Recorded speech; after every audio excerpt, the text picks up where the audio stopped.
While we were reading from Genesis chapter number 29 and 30, I was wondering if you picked up on some information that sounded rather peculiar to you while we read that. I was wondering if maybe that you picked up on some things that you thought, that's just not right, or that's awful strange. I wonder if that's true. Well, I'm here to tell you that God isn't looking for perfection. He's just simply looking for faithfulness.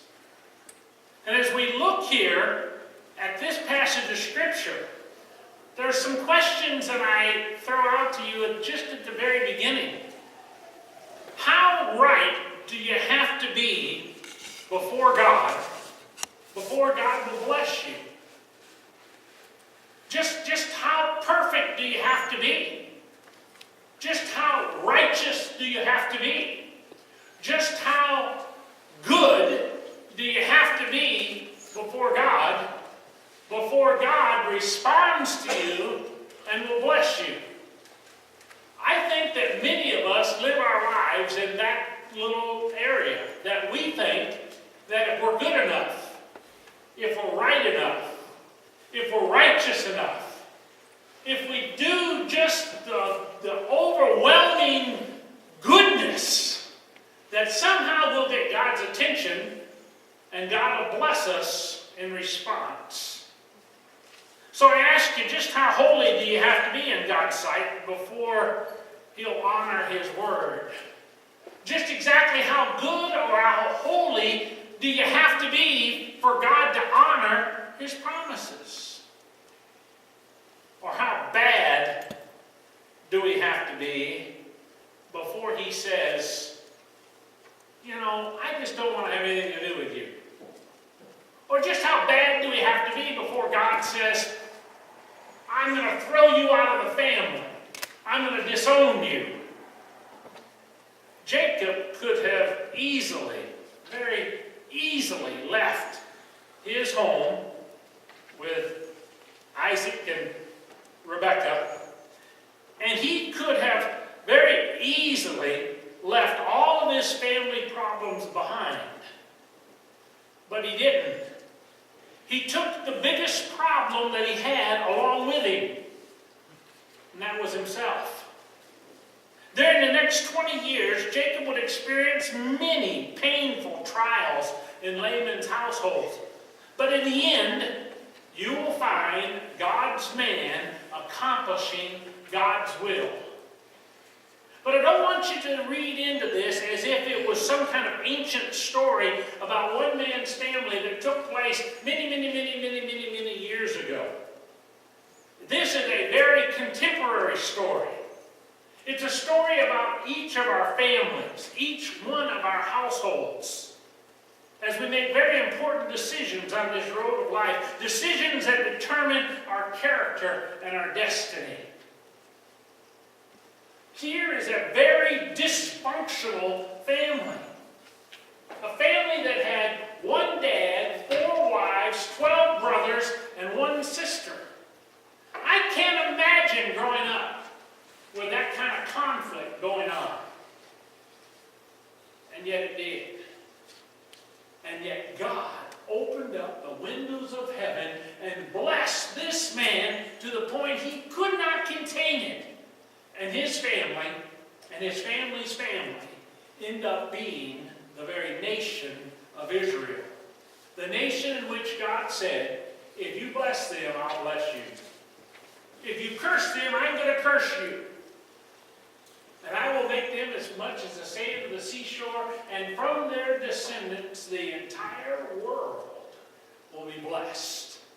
For we read the story this morning from Genesis chapter 29 and 30 of Jesus' physical descendants. And it's a family that isn't too much different than the family that you and I live in or have grown up in. Jacob's marriage wasn't necessarily an option. It was an obligation. The The success of this covenant promise that God gave to Abraham depended upon the little fact that Jacob was going to find a wife and with her build a family that would eventually become the people of Israel, the nation that would be bringing us the promised Redeemer. And Rebekah schemed up this idea of sending her favorite son Jacob away to her family, the idea of finding a bride. She had no idea that he would eventually marry 4 women, have 12 sons, 1 daughter, and unfortunately neither Rebekah nor Isaac would ever see their grandchildren. And this morning, as we look at this story, I want you to look at the little handout that I gave that's in the bulletin. And it actually is laid out, it could be laid out very easily like a play or a movie that you'd see. And at the very beginning of each one of the sections, you would see a little subtitle that would come up. And in Genesis chapter number 29, from verses 1 through 30, you see a title. It's Jacob Getting Married. And in Genesis, the 29th chapter, you're going to find that Jacob has a meeting.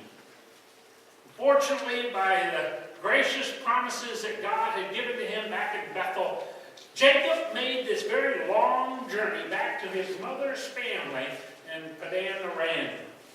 And the episode at the well reminds us of the experiences that Abraham's servant had when seeking a wife for Isaac.